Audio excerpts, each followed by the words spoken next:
Right.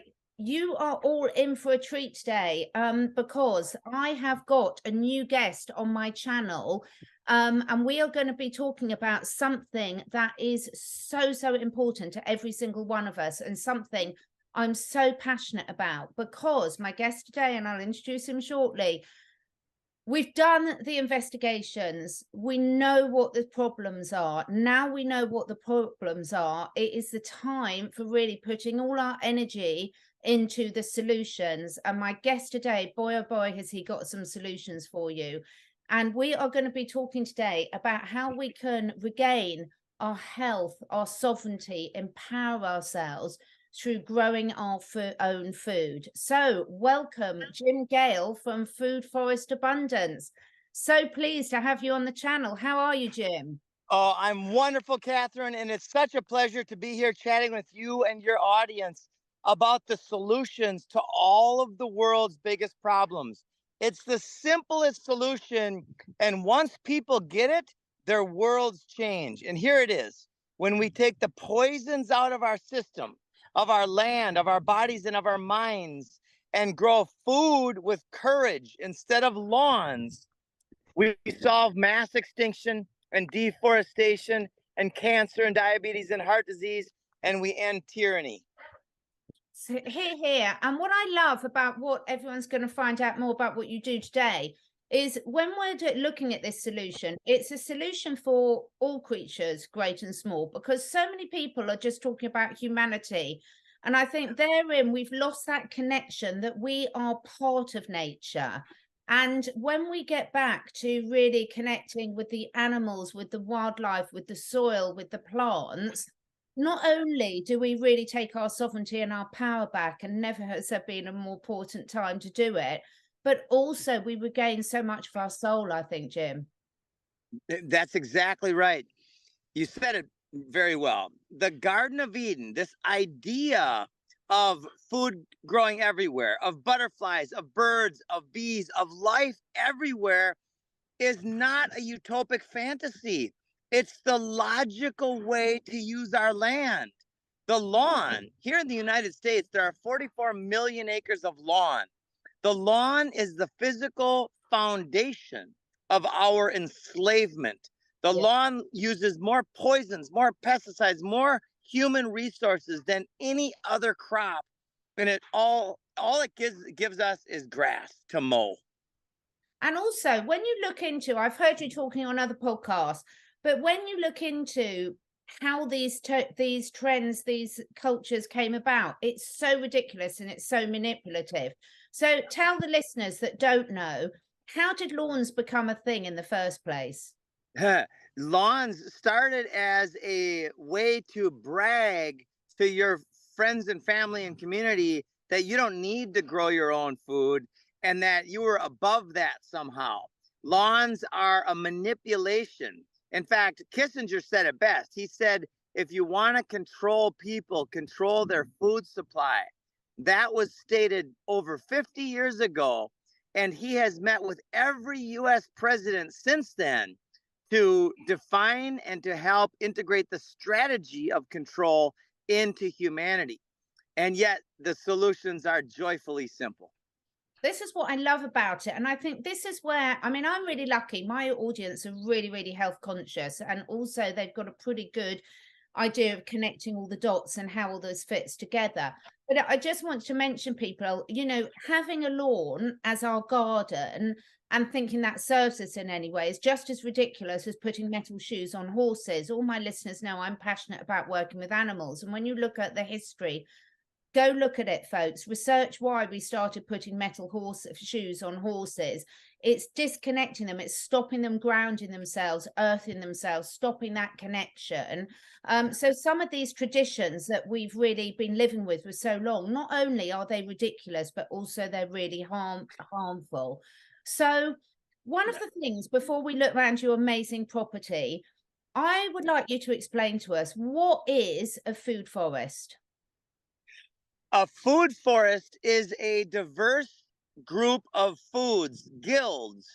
A guild is a community of plants that support each other, like a natural forest. And how much maintenance does a natural forest take?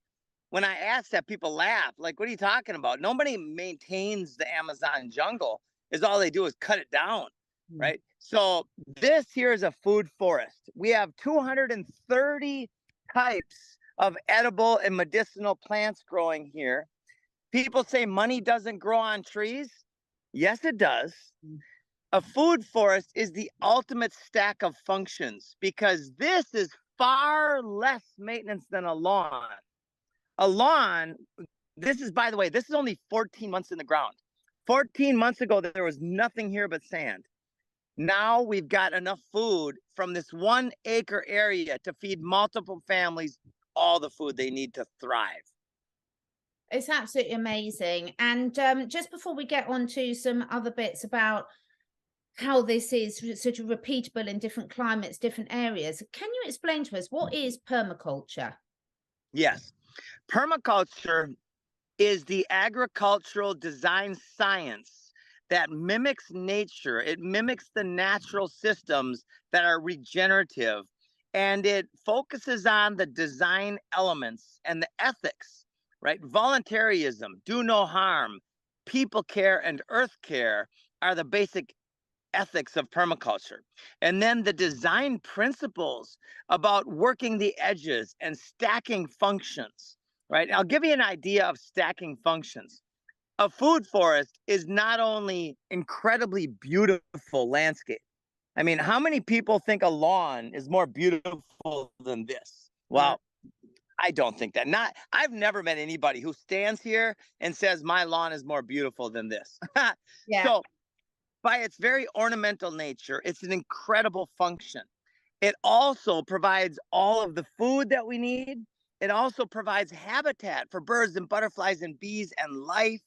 And it takes out the food security risks that we have, right? And it also ends cancer and diabetes and heart disease. It also will reverse mass extinction and deforestation, and it will end world hunger.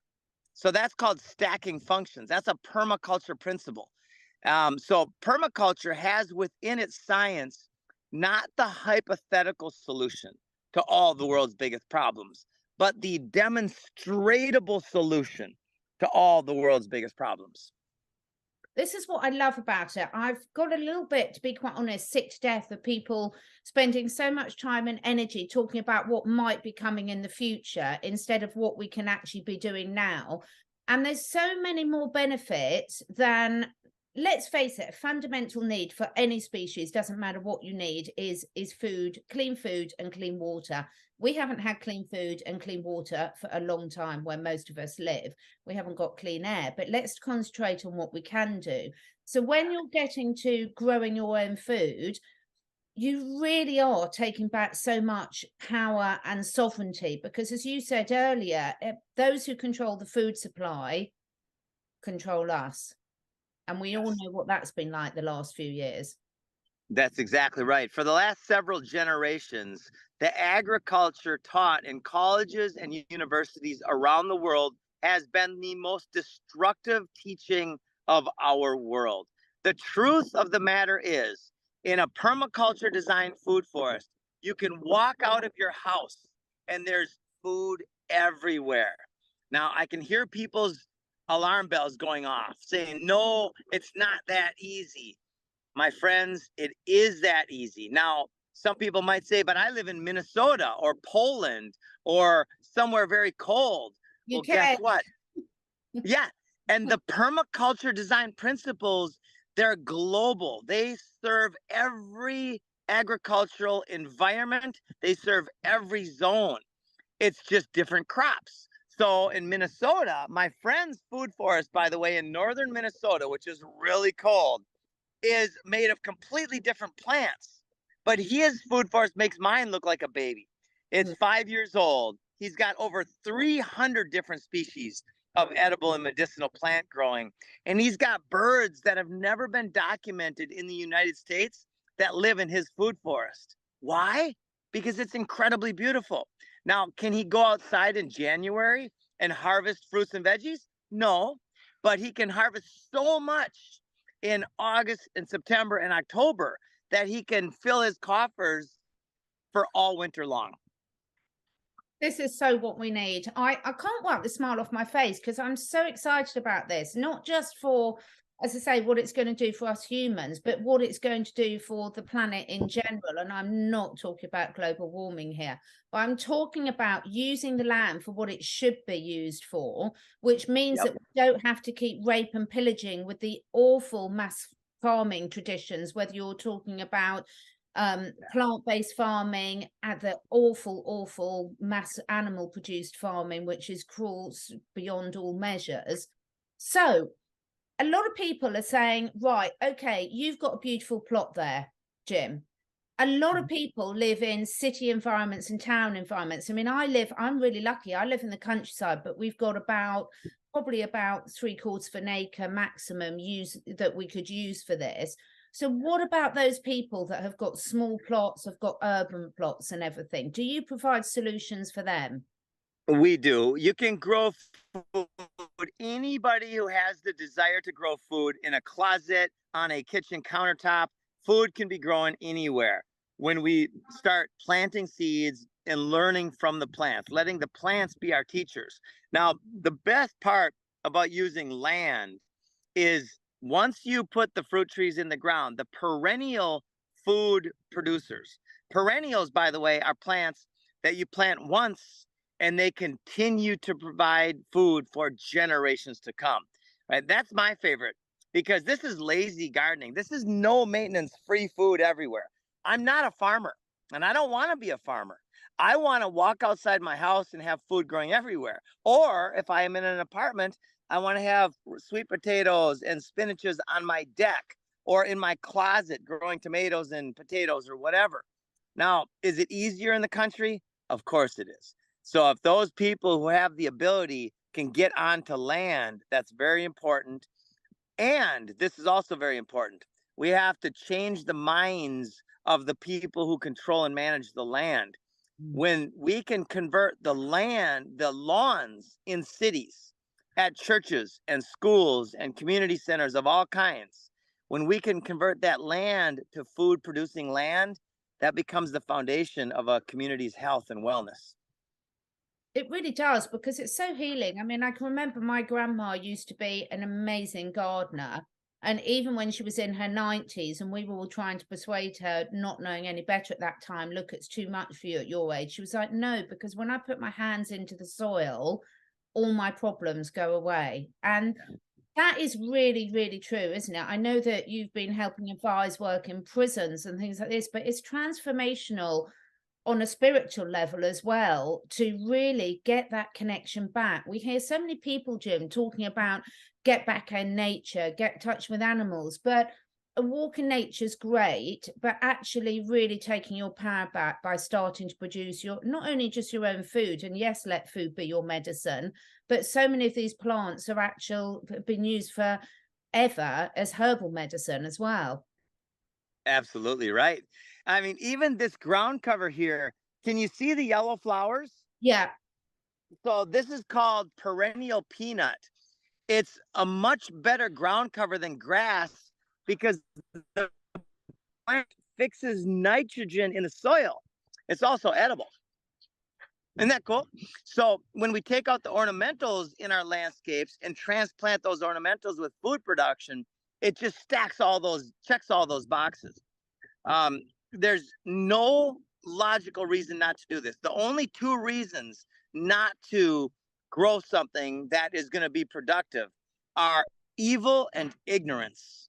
And we can deal with ignorance, and we might even be able to inspire evil, to inspire the people that are currently destroying and poisoning our world to take the poisons out and use compost tea instead. Yeah, I love it. I love it. And I've heard you talk about one of my all-time favorite herbs as a herbalist is comfrey, which again, we've been so led to believe that it's dangerous, etc. But it's just amazing. It's amazing to use for humans and animals when you know how to use it properly. But it also, again, really feeds the soil, doesn't it, Jim? Oh, it's incredible. We've got comfrey growing all over. Comfrey is a dynamic accumulator, and it's used for all sorts of medicinal benefits. This right here is called longevity spinach because it helps you live a long time. And this is like a free salad bar. In fact, if anybody wants more longevity spinach, I'll just take a stick and I'll break it off and I'll give it to them. They can go home to their house, put it in a pot, and now they can grow their own longevity spinach. And this one here is called moringa. Oh, Moringa is you know this one? oh, I love it. I know it. And actually, that's one of the key things that's selected by elephants as well to get themselves back in balance. Yeah, it's so incredible. It's got more vitamin C than an orange, more potassium than a banana, more calcium than milk, more protein than an egg, just in the leaves. Yeah. Now, so many people, at the moment, we know that chronic health conditions, both in humans and animals, are at an all-time high in the Western world.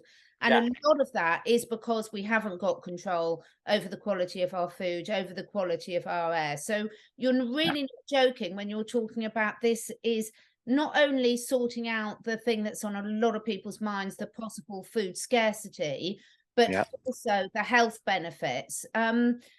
Talk us through some of that. Yes. So there have been studies done with turmeric and comfrey and moringa and graviola, the active ingredient in the guanabana tree or the soursap tree. These things fight cancer. In fact, if anybody wants to look up turmeric against chemotherapy for cancer, and it's also an incredible spice, right? Turmeric with curry, it tastes absolutely delicious. So what I'm getting at is in the system that I'm showing you, the system of abundance, there's no reason not to do this. There's no scarcity in this system. Everybody can have way more than they need to thrive once we start realizing what's possible. Look at this. It's just stunning, isn't it? It's just, and it's such good fun learning what everything is. I mean, I've got things springing up all over my garden and I'm constantly having to look up what some of them are. Oh, wow, that's amazing. I don't think I'll be growing those in my garden, unfortunately. Although who knows when they stop messing with the weather. Now, talk us through, what is the mission? Yeah, right? Yeah, we all know what they're doing with that. The mission is to change the world. Yeah. The mission is to change the world and to get very strategic about this and tactical. Now, what we are doing, we started 2 years ago with Del Bakery on the High Wire. We are now in 54 countries and 50 US states, inspiring and empowering people to grow food. And it's going exponential. And the permaculture science has been around for a long time. So we're not designing anything new necessarily. We're just doing the best we can to bring what already exists to the world at scale. For instance, we're getting involved in political campaigns where we are actually creating the campaign platform. And it's so logical that any ethical politician will either choose to use our resources wisely or they will be exposed for the fraud that most of them are.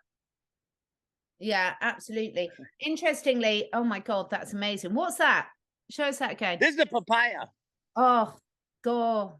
You're making me hungry now, Jim. You're making me hungry. I did an interview that's going up on my channel later on this week with an amazing holistic vet friend of mine. He's from the Czech Republic, but he spends his time living in different places. And he's just met Bobby, the oldest dog in the world, who's 31 years old, oldest confirmed dog. And Bobby, the 31-year-old dog, lives in Portugal. And one of the key things that was a difference is where he grew up, this dog, the family, literally, it looks like where you are. They grow all their own food. They feed it to themselves. They feed it to the animals. They're incredibly healthy. This is more than a hobby. This is a lifestyle. This is getting back to our roots of what us humans really should be putting our time and energy and effort into. But you're using the modern technology to be able to teach the rest of us across the world how to do it. So what services can you offer to people?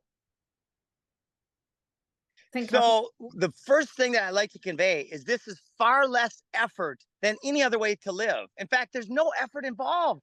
Once you design it and install it, that takes effort.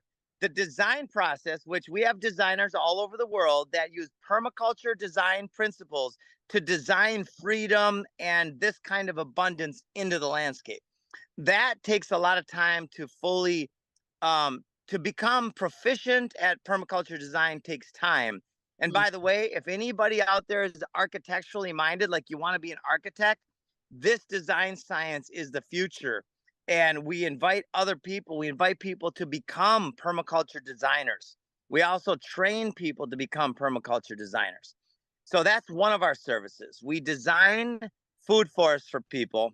The other service is we install food forests. Some people want to install their own food forest. We provide support for that on every level.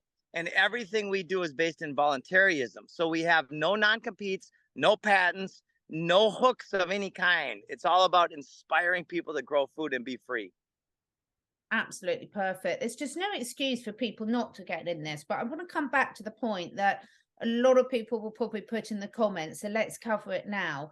We have been brainwashed, mind controlled. We all know about that, into thinking that growing food is difficult. But when you're my age, my grandparents all grew their own food and held down full-time jobs at the same time as well. Okay, not often both parents, but this is the thing, is this ability is within us, and we've been fooled into thinking it's really difficult, haven't we? That is one of the ultimate lies. The truth of the matter is I've never grown a plant in my life. I don't grow the banana. I put the design to use and I put good soil on the ground. And then here we put a banana circle here. And that we guide the water into this area using swales. So rains, the water comes into this area and the bananas love it. And then this is where the nutrients are dropped too. So the banana circle is the design function that makes it so I don't ever have to grow bananas. I just get to harvest them. It's so good, Does isn't that it? make sense? Yeah, I mean, this is Yeah. what there's so many lies that we've been told, and I'm laughing. I'm laughing because it is the classic way, Dar, when you change the way you look at things, the things you look at change. Now, you were mentioning someone's quote that was saying that the thing is, the problems can seem overwhelming to people, and I think a lot of people, Jim, are really in that stage where they're overwhelmed by what they found out, by the state of their health, by the state of their family's health, by feeling completely disempowered. But the solutions really can be this simple, can't they? So Bill Mollison is one of my heroes and one of the founders of permaculture, along with David Holmgren, both absolute heroes who will be credited and are credited by people who understand what's going on for bringing the solutions very strategically and thoughtfully to the world. But he said, though the problems of our world are increasingly complex, the solutions remain embarrassingly simple. There it is, folks. When that resistance comes up in your mind, and I'm talking to anyone listening to this, because it does in all of them. I mean, I've been trying to grow my own vegetables thing, and not with some success. I mean, I'm brilliant at growing herbs like nettles and cleavers and dandelions and things that they're thriving, although my guinea pigs, rabbits, and horses eat more than I do. But it's because I haven't got this permaculture right. I haven't got the different levels which are keeping it controllable. So this is why, people, there are solutions here. And Jim and his team really do offer something for everyone all across the globe. I've just booked an appointment with one of your consultants. So I'm going to be letting everyone know how that goes, because I'm really, really excited to putting our land back to something really useful, because we've got so much nature here already. But how has this helped? You've done, we haven't gone into your history because I don't really believe in that too much. I believe in, right here, right now. What are you doing right here, right now, moving forward? But how has getting involved in this changed your life and your outlook on life for you as a person and a father? Yeah. So that was my biggest motivation is my 4 daughters, and to know what's going on in the world and that there's a solution to what's going on in the world. It's my joyful obsession to focus on the solution. And I've never been more centered, happier, or healthier in my life. I'm 53 years old, and I've never felt more life, more energy. It's so profound. Walking out, by the way, I was just sharing this with some friends. The Discovery Channel is coming here next week to do a film, and we got other people, probably a camera crew every 2 weeks. And 100% of people who come and stand in our food forest and have a tour, 100% of them are inspired. Not one person leaves here uninspired. This is the life that we are meant to live, and every one of us can live it, starting with wherever we are, simply by doing the best we can with what we got. Yeah, absolutely. And you know, whether you're starting, I'm a massive fan of sprouting now. And again, I'm laughing because when I've got my sprouting, it came with a booklet so thick, I thought, I can't bother to read that. And then someone says, no, all you do is this. It's the easiest thing in the world. So even if you're living in a flat, there's so much that you can do. So where do you want people to start with this, Jim? What's your call to action for anyone watching this today? Yeah, thank you so much, Catherine. The start is to go on our website and book a free session. We have opened up, our designers are very happy and even proud to do this, is to share their information willingly with anybody who wants to listen. So if anybody out there wants to book a 30-minute session with a professional permaculture designer, they can go on our website, foodforestabundance.com, and book that session. Brilliant. And that's what I've done. And everyone, you know the score. All the links will be below. There's no excuse because we can talk ourselves out of this, but there comes a stage where it gets too late. You know, there's that old saying, you know, when's the best time to plant a tree, 100 years ago or today? We're here today. We can't leave it any longer. I mean, why now? And how do you think this really does fit into the Great Awakening? Because so many people, there seems to be something so weird about the human race where we don't take action until we're forced to. And surely we've learned that lesson now. It's so true. Victor Hugo said there's one thing stronger than all of the armies of the world, and that is an idea whose time has come. My friends, the idea of enlightenment, of a mind free of the governmente programming, the idea of using our resources wisely, taking the poisons out, growing food instead of lawns, the idea of the Garden of Eden is the idea whose time has come. Oh, I love it. And I just want to encourage people I've not got into the permaculture side of things, but watch this space. I'm going to. But because I've got sort of a lot of rescue animals, Jim, and we've got, I do quite a lot with rescue horses, and I'm absolutely passionate about them having an environment they need to thrive. And we took on a field about 5 years ago, and it was completely decimated, been completely overgrazed. It was just nothing there. And just with using the horses to manage it carefully and not overgrowing it, it's regenerated. And, you know, Zach Bush, who we both love, the way that our soil can regenerate for every evil problem that man has come up with, nature really does have the answer, doesn't it? It does. Nature has the answer. There's AI and there's the big I. AI is artificial and the big I is real. The big I has all the answers to all of the problems. We just got to get back to taking the big profit, for profit chemicals out of our lives and for control chemicals out of our lives and going back to natural solutions.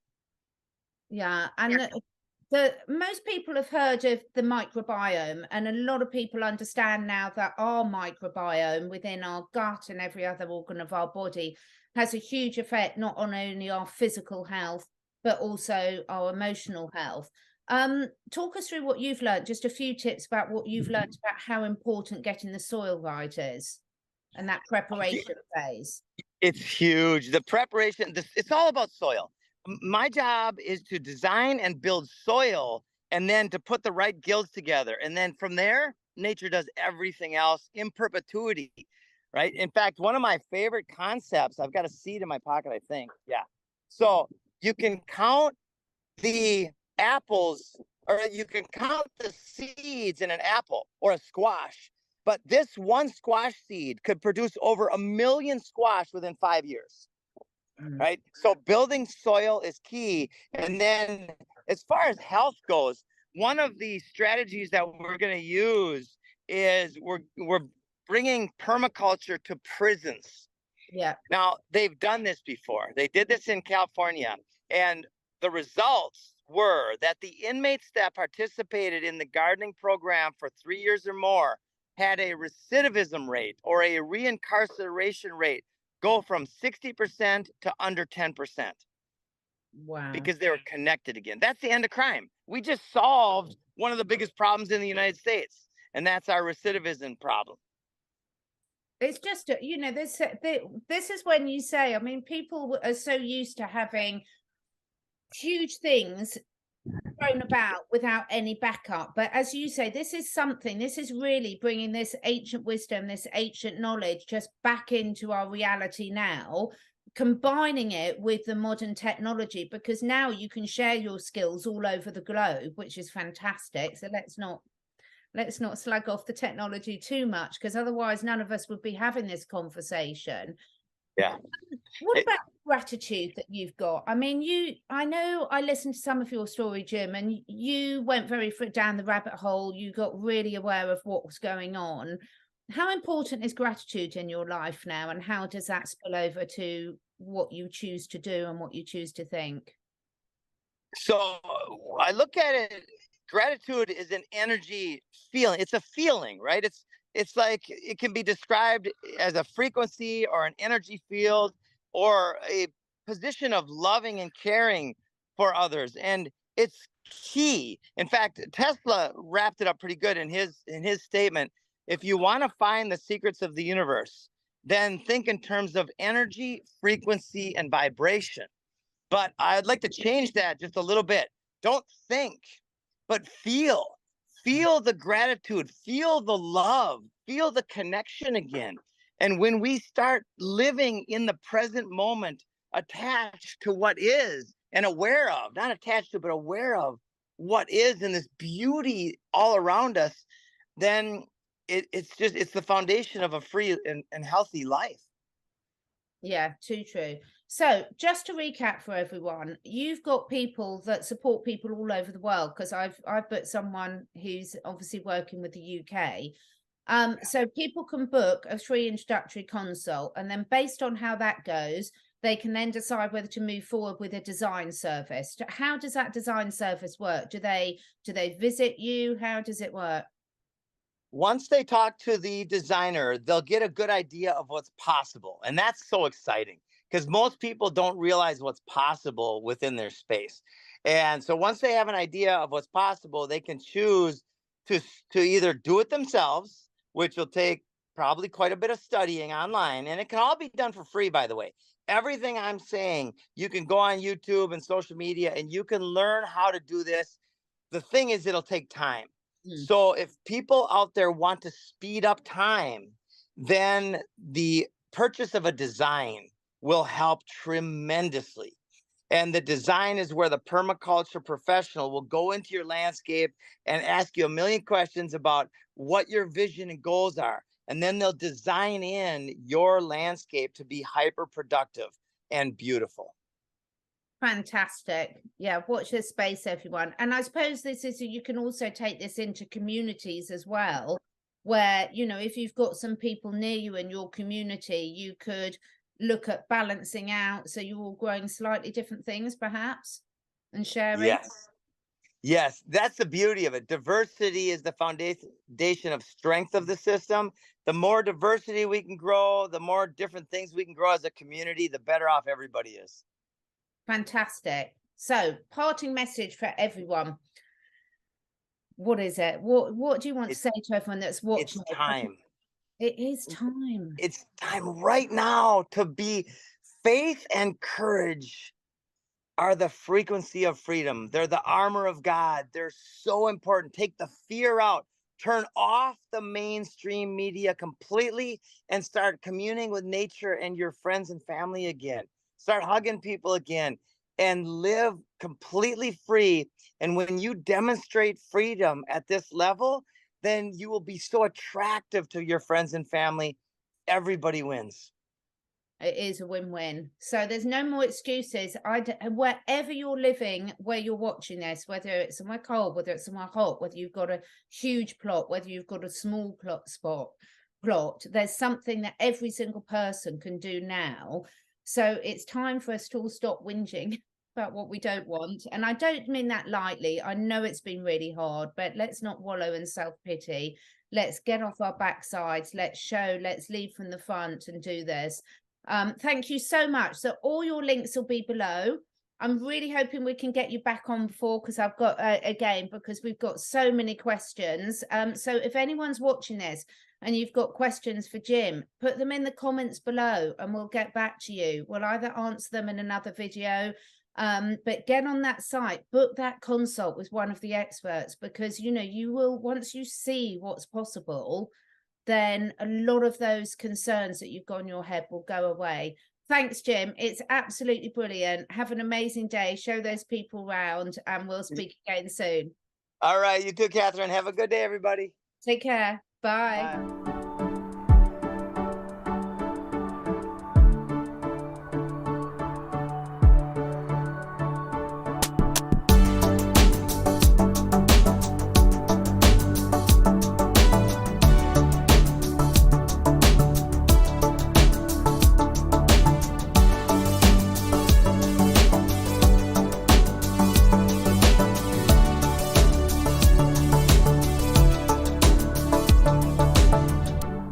So much for taking the time to listen, and if you feel inspired, please do share with your friends and family. My goal is to inspire as many people as I can to live their best lives, to stay curious, and to raise their consciousness and that of the collective. So to do this, I need to reach as many people as possible, and this needs your help. If you feel drawn, would you be willing to share your favourite episode with 5 different people? This helps us spread the word and also helps me encourage some exciting new guests to take part in this podcast. If you feel drawn to do that, I will be very, very grateful. All the links and discount codes where applicable for all the products that I support are on my 2 websites, catherineedwards.life and catherineedwardsacademy.com. All of the products are personally tried and tested by me, my family, and my clients. And finally, please do press the follow or subscribe button, depending which platform you're listening on. And above all, stay curious and stay free.